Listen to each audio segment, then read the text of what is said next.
We've got three variants that are now raging throughout the world. The first is the UK variant, which is more communicable by 50 to 80% based on whose math you're using. Now, as long as you get vaccinated, that's fine. The immune response that the vaccination generates is 10 times as good as what you get from natural immunity. It works versus this variant. It works versus all the variants. So as long as you can get your shots, you're good. But the new variant is already the dominant strain circulating in Europe and the United States. And by the time we get to the second week of April, it will be the dominant strain globally. Second, the very nature of the vaccination program is problematic. Because if you get one shot, but not the second one for whatever reason, you have created kind of a petri dish for the virus to learn and how to adapt. Now, again, in the United States, I'm not too worried. We're showing an excellent schedule for people getting both shots, well over 95%. But in the rest of the world, I'm very concerned. I mean, look at the United Kingdom. They've been giving out as many shots per person as we have, but they've prioritized getting one shot in everyone first. That's creating a breeding ground that we really don't need. Third, the South African variant is cross-communicable with rodents. And there are mice and rats in every city that humans live in, which means it's never going away because we can't eradicate those populations. So it will always be there on the edge, which means we will always need booster shots forever. And we will always have people in our communities who refuse to get the vaccines who will now be getting COVID over and over and over. The variant I'm most concerned about is the Brazilian one, because it at least in part bypasses pre-existing immunity. Now, again, if you can get the vaccine, you're fine. In fact, we're already testing in phase 3 trials booster vaccines that specifically address all known variants. But if you cannot get vaccinated by July 1st, this strain will be global. Which means that North America and only North America can recover soon. The Europeans will not be able to finish their vaccinations till the end of the year. Most of the developing world will not be able to start theirs until next year. And these variants, because of their insidiousness and because of their communicability, are likely to creep back into East Asia very easily. So North America recovers starting in the third quarter, and nobody else has a chance. Now, there are 5 vaccines that are out there right now. Oh, by the way, this is William Shakespeare. Like, literally, that's the dude's name. He's the second person in the UK to get the vaccine. Now, we've got 5 variants. The first 2, Pfizer and Moderna, these are the mRNA formula. They are, a lot of people have concerns about these because they think them of as new technology. They're not. They're actually based on technology that's 30 years old. This is gene therapy just in a shot form. Some folks are afraid it's going to alter your DNA or prevent you from having kids or change your kids. No, it doesn't do that. If you want to change somebody's genomic sequence, you have to inject them when they're a zygote. And while none of us are, always accused of acting our age, I don't think any of us are zygotes. The AstraZeneca one is the one that's been in the news of late because it's, I don't know, there's some concerns that it doesn't work as well as people thought. I can't comment on that specifically. I can tell you that AZ has never even applied for approval with the Food and Drug Administration for use in the United States because their data's kind of crap. They had a problem during their phase 3 trial where a bunch of people got only a half a dose instead of a full dose. So they went back and gave more people another half a dose or another full dose, but they didn't do it in a large enough chunk of the studies to reach the numbers that the FDA required. So instead of having one big study, they had like 6 small ones. And because of that, the US is like, we'll work with the other ones until you figure that out. Novavax just applied and got approved in Canada. It's likely to be their dominant shot moving forward. And then the Johnson & Johnson one is the one I'm really excited about.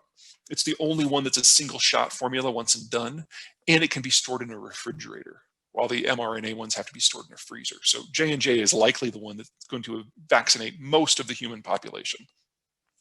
Now, what this all tells me is right now, assuming no additional purchases, by the time we get to May 1st, there will be enough vaccines in distribution in the United States to fully vaccinate every American adult. We are likely to be able to get vaccines on a walk-in basis as soon as April 10. So this is almost done here. We'll then have a little bit of vaccine diplomacy with Canada and Mexico. We're actually shipping them some of our AstraZeneca shots right now. And both Mexico and Canada will then be fully immunized probably by the end of July, maybe moving into mid-August for the Mexicans. And then we're done. Start worrying about boosters. But for the rest of the world, this is just the beginning. In fact, for the rest of the world, we're not even halfway. So the North American economic bloc recovers. But for the most part, no one else does. Now, say what you will about President Trump. One of the things he absolutely got right with his trade policy. And he set us up perfectly for this world that we're moving into. We have 5 trade deals: Mexico, Canada, South Korea, Japan, and the United Kingdom. Of those, the United Kingdom one is still in negotiation. It'll probably be finished this year. The others aren't simply signed, they're ratified, they've been implemented. And these are the 5 countries that you would want to be associated with in this world we're moving into. Collectively, they're the majority of our trade portfolio. Mexico, Canada, and the United Kingdom are going to be done with vaccinations on a schedule roughly in line with us. Korea and Japan have been very successful at keeping themselves virus-free. And as soon as they get the vaccinations, you know they're going to be effective at distributing them. And that's it. It's done. For everyone else, though, no. I want to focus on 2 specific trading partners so you have an idea what's coming on. Now, there are a lot of political disputes that we have with the Chinese. They are not going away. But there's a big strategic problem that the Chinese have that most people tend to overlook. And it's the islands on this map: Japan, Taiwan, the Philippines, Indonesia, Singapore. The Chinese call them the first island chain. And there has never been a point in Chinese history where the Chinese have been able to push past the chain and interact economically with the wider world, ever, with one exception. Right now, in the American-led order, because the Chinese were a Cold War ally and everyone is on the same side in the US-led order. All the US has to do, if the goal is to destroy China as a nation, is go home. And some version of that is on offer. For the Europeans, it's a numbers game. Now, this shows the ratio of people over age 65 to children. If you're in blue, you have more children. Blue and green, you have more children. If you're in yellow, orange, or red, you have more retirees. The United States, demographically speaking, is a very young country. We only have 4 states that have more retirees than children, and they're kind of the states you would expect. I mean, 3 of those are basically retirement communities anyway. So remember, blue is good, red is bad. Here's Europe. Europe aged past the point of demographic recovery 30 years ago, which means they've run out of young people to purchase the goods that they make. The EU is now an export union, and an export union cannot survive in a world without easy access to consumption-based markets in order to sell their products. A trade war with the Europeans was coming this year, regardless of who won the election back in November. Let's talk manufacturing. This is total value-added manufacturing in the United States. The arrows indicate where the value-added parts come from. The numbers indicate their value in billions, and they're color-coded based on their likelihood of surviving a world where the United States is not holding up the ceiling. Anything that's green is fine. Anything in yellow, figure a quarter of the components by value aren't going to make it.